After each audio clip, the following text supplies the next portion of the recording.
starring Gale Gordon.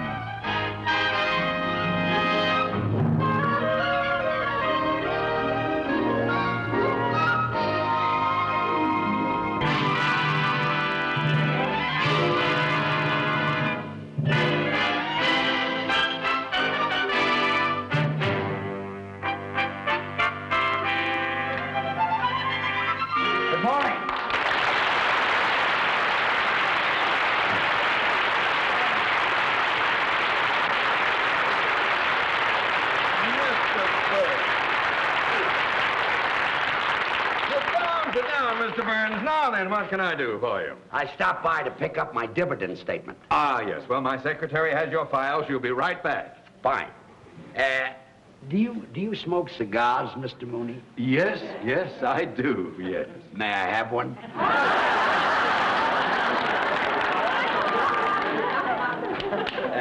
Thank you. Jack Benny always pulls that on me. Very fun. Well, you know, some actors have to be on all the time. So I've heard. Oh, that could be very annoying. I could never be like that. I think it's unprofessional. I say once an actor walks off the stage, he should leave his work there and be like everybody else. Very commendable. I've learned to relax, like Irving Berlin said in that song many years ago. Lazy, I want to be lazy. I want to just lay in the sun with no work to be done. Yes, I remember that. Ooh, under that awning they call the sky. It was a very... Stretching and yawning, you let the world go drifting by. Yes, well, I want to peep in the deep tangled wildwood, counting sheep while I sleep, like a child would, with a great big valise full of books to read while it's peaceful, while I'm killing time, being lazy now, Mr. Mooney.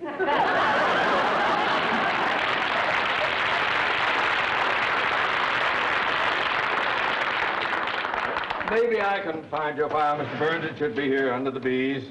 All right, Martin, Miller, Munson, Murph. Under the B's? Maybe we'd better wait for my secretary. I hope you don't mind waiting. Think nothing of it. Now that I'm not doing an act anymore, all I've got is time on my hands, you and me, nothing but love in view. And if I fall, once and for all, I'll see my dreams come true. Moments to spare for someone you can't fall. Excuse me, Mr. Burns. Yes, I was here, what? Because... Time on my hands, you and my... Mr. Mooney, don't be embarrassed. Nobody ever lets me finish a song. Would you care for another cigar? Oh, no, go right on with your work. I'll just sit here and look at the stock report. Oh, yes. I envy you, Mr. Burns. How's that? Well, being able to retire in the prime of your life, just sit back and to collect dividends. Well, that might be true about some people, but not about me. Huh? It kills me not to be doing an act. Well, why did you stop working? Well, I've always liked to work with women. I had a great act going with Carroll Channing, and then she left me. She went into Hello, Dolly, and then I did an act with Dorothy Provine, and then she went into television, and Connie Stevens went into pictures. Well, why don't you find some other girl to work with you? Mr. Mooney, comediennes are not that easy to find. Gotta find a girl with a kind of a pixie personality, eccentric, way out, a real kook. A girl like that is very, very hard to find. Here's the contract, Mr. Mooney. Well, it's about time you got here. I've been trying to find Mr. Burns' file. Oh, George Burns. How do you do? Oh, you've been a favorite of mine for years. Thank you. Oh, I used to watch you all the time on radio. You watched me on radio? I mean, I used to listen to you on television. You listened to me on television? Yeah, that was the year my picture tube went out. You should have gone back to watching me on radio. Oh, you say the funniest thing. Mrs. Carmichael! I've been trying to find Mr. Burns' file. It is not under the B's. Oh, I must have put it under the X's. Why would you put the B file under the X's? Well, that poor little file never has anything in it. Here. Well, where is it? Well, no, I don't know. Wait a minute. I bet I know what I did. You see, Mr. Burns, I always have trouble remembering names, so I took a course in word association. Now, Burns reminds me of fire. So you filed it under the F? No, fire reminds me of stove. So you put my file under the S's. No, stove reminds me of pot roast. It's your turn. You filed it under the P's? No, pot roast reminds me of noodles. Mrs. Carmichael, you're making me angry. You're making me hungry. And noodles reminds me of my mother. It's your turn. Noodles remind you of your mother? Yeah, she made the best noodles, and I'll bet that's where I put your file. Under noodles. No, under gravy. Mrs. Carmichael, I don't know what I'm going to do with you. I know what I'm going to do with her. Start a whole new career. Mrs. Carmichael. Yes, sir? Have you ever thought about going on the stage? Oh, my life. How would you like to do an act with me? Oh, Mr. Burns, you can't be serious. I know it. That's why I want to get back on the stage. Oh. What do you say? Oh, well, that's very nice of you, Mr. Burns, but I couldn't do that. I couldn't quit my job here. Why not? Because it wouldn't be fair to you, Mr. Mooney. You need me. Good help is hard to find. Well, I'd be delighted to start looking. Now, Mrs. Carmichael, this is a great opportunity for you to make a lot of money. Yes, I know it does sound like a wonderful opportunity. Yeah. Oh, and you know, today, my horoscope said that my whole future was going to take a turn for the better. So did mine. How much would I make? Well, it's unprofessional for an artist to discuss money. Oh. That's usually handled by your agent or someone who handles your financial matters. Oh, well, Mr. Mooney usually handles all my financial things. Yes, and I'd be delighted to represent you in this matter. Would you? Yes, indeed. For the customary 20%. 10% is customary. Oh, 10. Oh, yeah. Well, you see, I'm new to show business. You two talk it over, and when you decide on what you want, you can get together with my agent. Fine. Here's my address. Be at my apartment tonight, and we can start rehearsing. Your apartment? Nice and quiet there, and nobody will bother us. Well, I hardly know you, Mr. Burns, and going to your apartment, you in show business and all. Mrs. Carmichael, you don't have to worry about a man like Mr. Burns. She does, too. I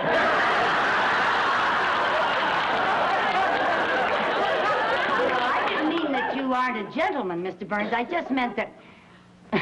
Well, I meant you're a man, and if I go to your apartment, people might talk. What people? There won't be any people there. And when I talk, nobody believes it anymore. Here tonight. Okay, Goodbye, Mr. Mrs. Burns. Carmichael. Well, thank you. Goodbye, Mr. Mooney.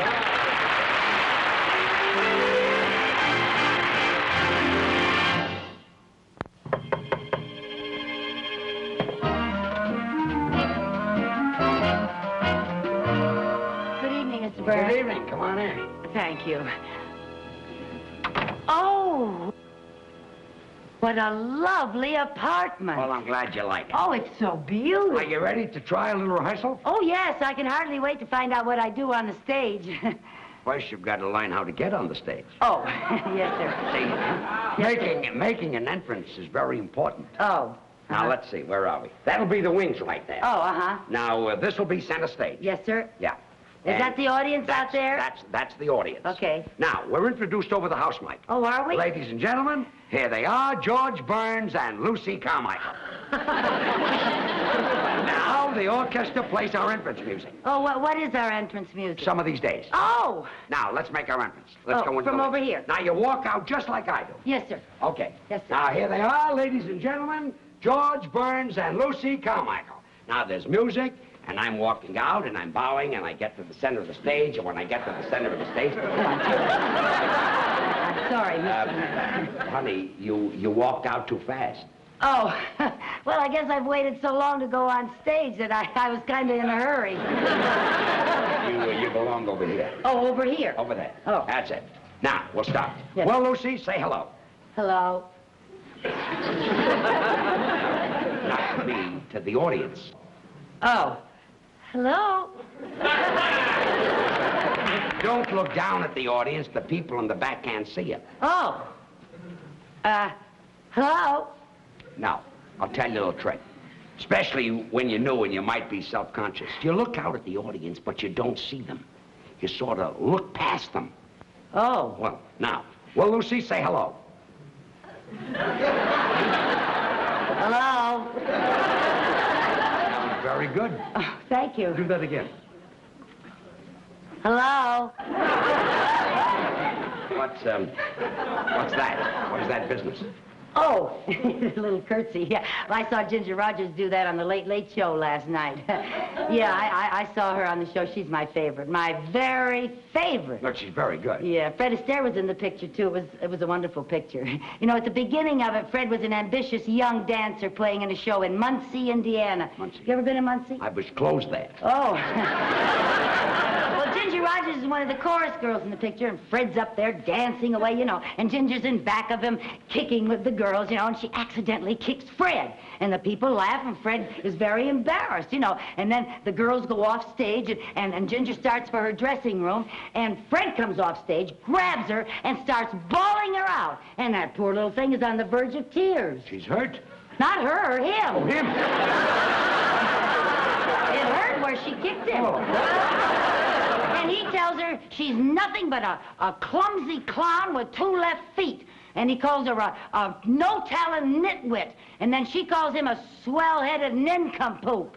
Yeah, and that's when they realize that they really love each other. It always So later that night, he goes over to her apartment to apologize for bawling her out, you know. And he knocks on the door.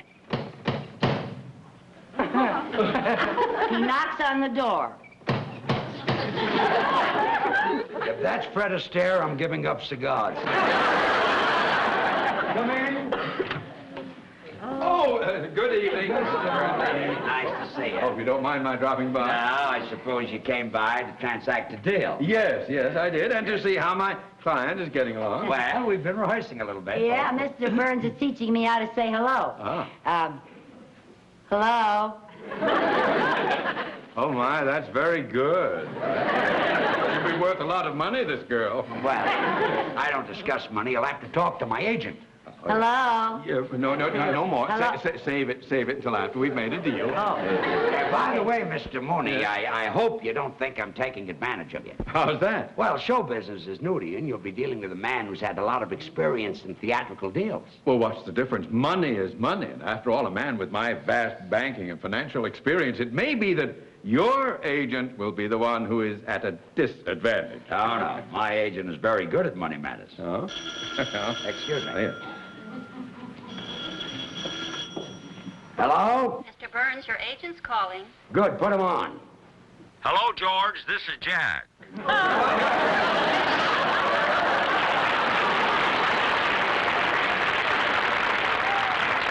Just in time. Mrs. Carmichael's agent is here right now. Fine. Let me talk to him. Good. Here he is. His name is Mooney. Mr. Mooney. Here, Mr. Mooney, my agent. What's his name? Benny. Jack Benny.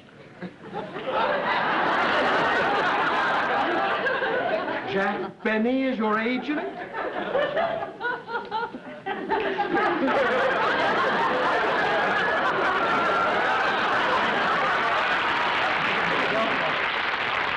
We'll be fair to you. We will not. I'll handle this. You just get us booked someplace. I got you a break-in date for tomorrow night at a club in Santa Monica. We open tomorrow night at a club in Santa Monica. Oh, that's wonderful. Great. The bookers from Vegas will be in to see you, so I hope the act's good. Don't worry, she'll be fine. I mean you.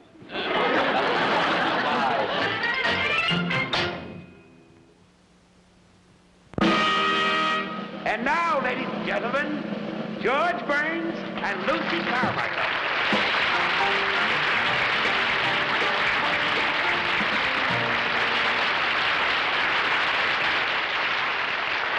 Lucy, say hello. Hello? Well, now that you're on the stage, what are you going to do? Oh, well, when I was in the beauty parlor this afternoon, I heard a wonderful joke. Would you like to hear it? It had everybody dying laughing. We'd all like to hear. Oh, well, this one man looked up and said to the other man, "Don't ask me, I just got here myself."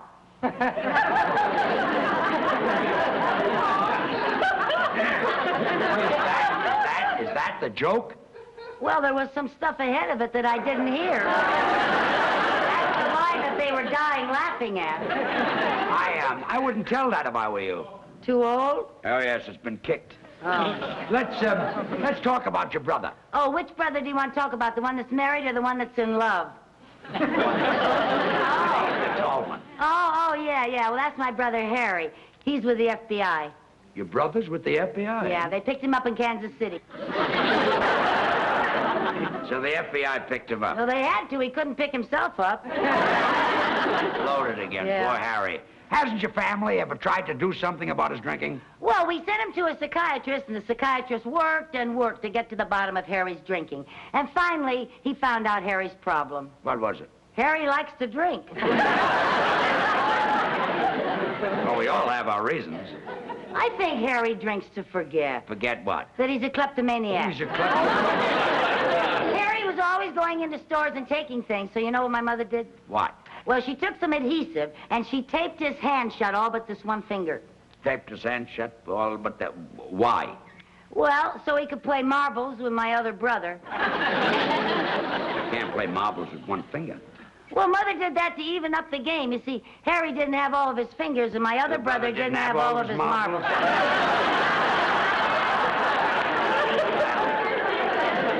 That made the game even. Yes, it did. But when your mother taped up Harry's hand so that he only had one finger, did this stop his shoplifting? Well, it helped. All he could steal were donuts.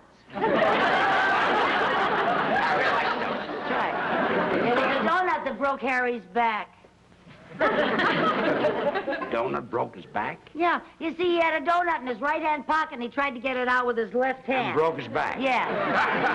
Well, the next time he's got a donut in his right-hand pocket, tell him to try to take it out with his right hand. Mm-hmm. Well, that's kind of hard when you got your pants on backwards. He had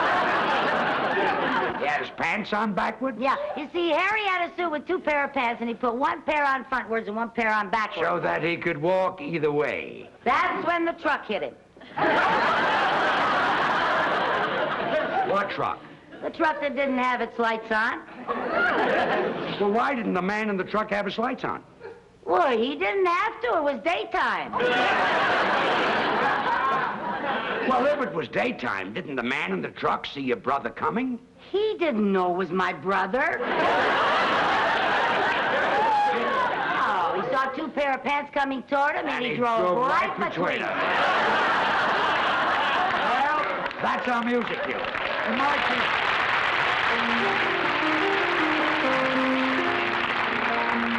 Two sweethearts in a country town, the neighbors say, lived happily the whole day long. until one day told he must go away, she wondered then what could go wrong. He said, you know it's true, I love you best of all, and yet it's best that we should part. Just as he went away, he heard his sweetheart say, here's a pretty tempo, Lucy, play with it. Although it broke her heart, some of these days, yes, some of these days, you'll miss me, honey. you're gonna miss me, honey. Some of these days, Yes, one of these days, you'll feel so lonely. you'll be feeling, oh, so You'll lonely. miss my hugging. You used to love it when I'd hug and You'll squeeze you. miss my kiss. You'd ask for more, and I tease miss you. me only You want me only when you go away. when you're a million You'll miles. feel so lonely. In the evening when the sun goes Just down, for me only. I'll be on the other side of For town. you know, Oh, honey, you know, baby, you've had your way. that you went and had your way. And when you leave me, I know 'twill grieve You me. can bet you're gonna be full of sorrow. Miss Your blue-eyed baby, some of these days.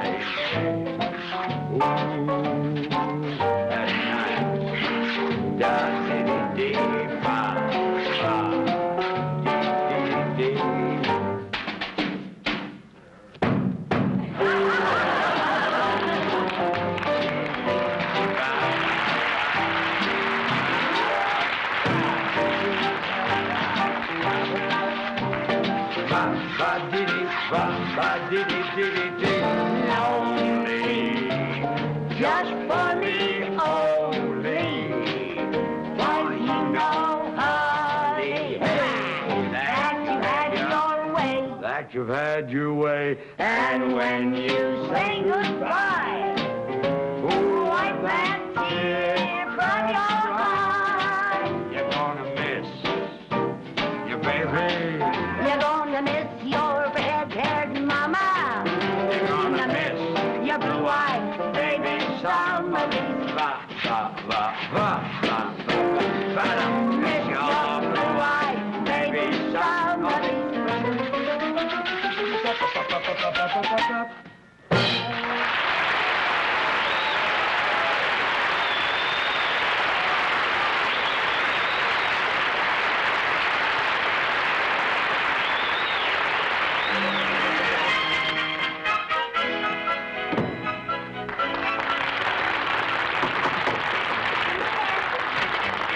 Lucy, you were just great. Thank you. Everybody out front is talking.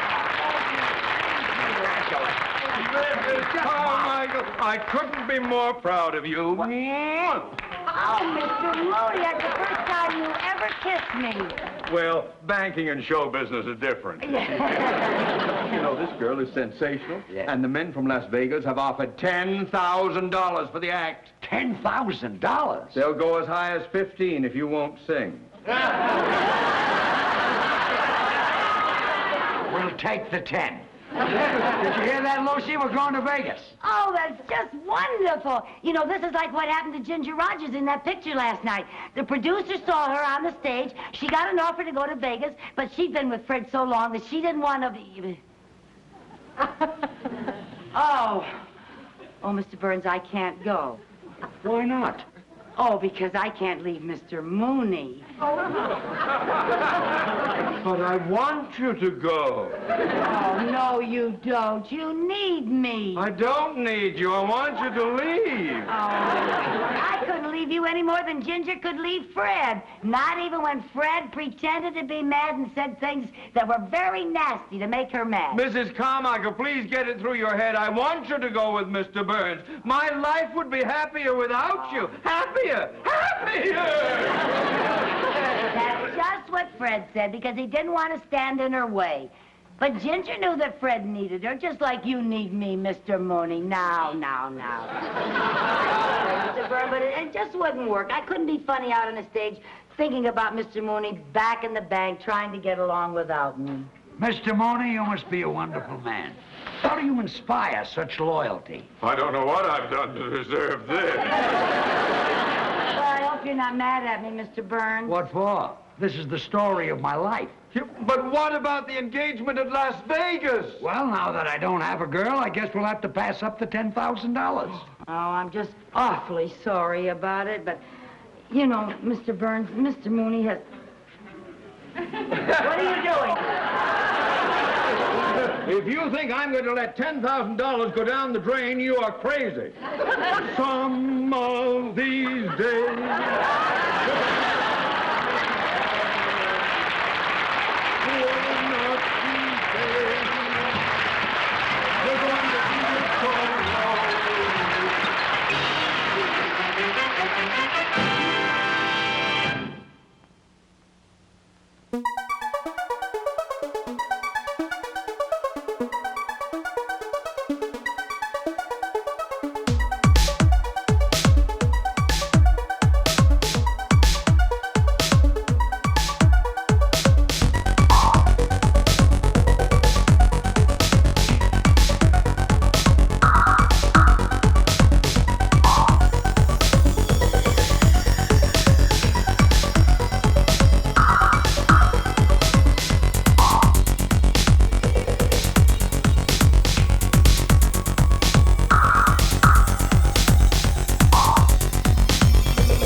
Leave your thoughts and comments below and smash that subscribe button. Helps the channel, and click that like button. See you all soon.